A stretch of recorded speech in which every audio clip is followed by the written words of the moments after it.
পকেটে নিয়ে যেরকম চোর বাটপারের দরে কেউ প্রকাশ করে না, যে যত বেশি সুন্নত আদায় করবে, যে যত বেশি ইবাদত করবে, যে যত বেশি দান করবে, যে যত বেশি ভালো কাজ করবে, সে তত গোপন থাকবে, সে তত নিজেকে ছোট মনে করবে। না না, আমি তেমন কিছু করি না ভাই, তুমি তো আমার তো অনেক বেশি দান করো ভাই, তুমি তো আমার থেকে অনেক বেশি নামাজ পড়ো ভাই, তুমি তো আমার থেকে অনেক ভালো। তার কারণ আমি যদি নিজেরে ভালো কই, শয়তান বেড়ায় সবটি ভালো নিয়া খালি বস্তা ধরাইয়া দিয়া যাবো, ঠিক কিনা জোরে কন? এই জন্য আমরা নবীকে নিজের জানের থেকে বেশি ভালোবাসবো ইনশাআল্লাহ। আল্লাহ আমাদের সবাইকে নবীর ভালোবাসা গ্রহণ করে নবীর আশিক হয়ে হাসরের ময়দানে নবীর সাথে জান্নাতে থাকার ব্যবস্থা করে দাও, জোরে কোন আমিন। ওয়াজ বেশি লাগে না, ওয়াজের মতো ওয়াজ হলে কম ওয়াজই চলে, তরকারির মতো তরকারি হইলে এক তরকারি দিয়ে 2-3 প্লেট ভাত খাওয়া যায়, ঠিক কিনা জোরে কোন? হযরত ওমর রাদিয়াল্লাহু তাআলা আনহু কয়, এই বেটা ওয়াজ বেশি লাগে রে, কাফা বিল মাউতি ওয়াইজান, ওয়াজ বেশি লাগে না। আমার সাথে যে একজন ছিল, যে মইরা গেছে গা, আমিও যে মরমু, মইরা গেলে যে বাড়ি যাবে না, গাড়ি যাবে না, কিছুই যাবে না, মইরা যে অন্ধকার কবরে থাকমু, কেমনে থাকমু, এই চিন্তা করলে, মরার চিন্তা করলে আর ওয়াজ লাগে? কবরে চিন্তা করলে আর ওয়াজ লাগে? তো কবরে যদি আলোর দরকার, নামাজ পড়তে হবে, কবরে যদি জান্নাতের খাবারের দরকার, দুনিয়াতে নেক করতে হবে। এই জন্য মরণের চিন্তা বেশি বেশি করে রাসূল সাল্লাল্লাহু আলাইহি ওয়াসাল্লামের সুন্নত তরিকায় কার গোলামি করব? আল্লাহ আমাদের সবাইকে তৌফিক দান করে, জোরে কোন আমিন। আপনাদেরকে আমি 2-3 মিনিট, বেশি না, সর্বোচ্চ 5 মিনিট মোনাজাতের আগে একটু কষ্ট দিব। এখানে অনেকে আইছে নবীর ভালোবাসায়, অনেকে আইছে সোয়াবের কাজ, অনেকে আইছে ওয়াজ মাহফিল হইতাছে কেমনে গরো থাকি, টাকা পয়সা নিয়ে যে আইন না, এটা আমি জানি। এরপরও অনেক সময় দেখা যায় নবীর ভালোবাসায় ঘরে টাকা আছে, আমি ঘরে টাকা রাখবো না, নবীর ঘরে দিয়া দিব, এরকম নবীর আশেক আছে না? বেশি না। মাদ্রাসার জন্য 3টা ফ্যান লাগবে, গরম আইতেছে, এটা কি মাদ্রাসার ঘর? ফ্যান তো একটাও নাই, 3টা ফ্যান লাগবো।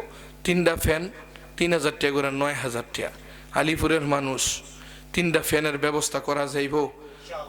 একটা ব্যক্তি চাই আমি, যে দাঁড়ায় কইবেন, হুজুর আমি রমজান মাসে ইনশাল্লাহ একটা ফ্যান দিব। একজন চাই নবীর মোহাব্বতে, একজন, একটা ফ্যান। নিয়ত করেন, দেওয়ার মালিক কে? আল্লাহ তৌফিক দিব। একটা ফ্যান চাই, 3000 টাকা মাত্র, 3000 টাকা। একটা ব্যক্তি চাই যে নবীর মোহাব্বতে নবীর ঘরে একটা ফ্যান লাগাই দিব ইনশাল্লাহ। আমি অনেক অসুস্থ, আপনাদের ভালোবাসায় নবীজির কিছু কথা কইছি, হয়তো বা আল্লাহ কয় দিস, অনেক অসুস্থ, প্রত্যেক দিন মাহফিল করতে হয়। আসেনি নবীর একজন আশেক, একজন, 3000 টাকা দিয়া একটা ফ্যান লাগাই দিবেন। কার্পেটের জন্য 10,000, টেবিলের জন্য 5,000, মোটামুটি 25,000 টাকা হইলে মাদ্রাসার কার্পেটের জন্য 10,000, টেবিলের জন্য 5,000, কার্পেটটা আগামী শীতে ইনশাল্লাহ 5,000, আর ফ্যানের 10,000, বেশি না 15,000 টাকা।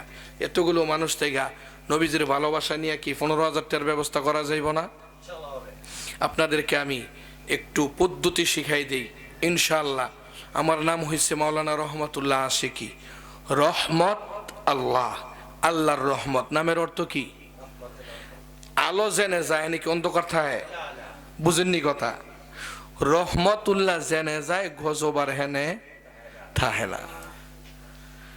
আমি যেখানে যা চাই নবীর সামনে রেখে নবীর ভালোবাসায় ব্যবস্থা হয়ে যায়। তবে এখানে ক্ষমতা আমার না, আপনাদের একটু সহযোগিতা লাগবে। আমি একটু দোয়া করব, সবাই নবীর ভালোবাসা নিয়ে আপনারা আমিন কইবেন, পারবেন তো ইনশাআল্লাহ? সবাই প্রস্তুত? সবাই একটু নবীর মোহাব্বতে, যে আমি তো টেহা দিতাম না, আমি ফ্যানও দিতাম না, কিন্তু নবীর পক্ষে একটু দোয়া করি যে আল্লাহ তুমি ব্যবস্থা করে দাও, এই ব্যথাটা নিয়ে আমিন কইবেন, পারবেন তো ইনশাআল্লাহ?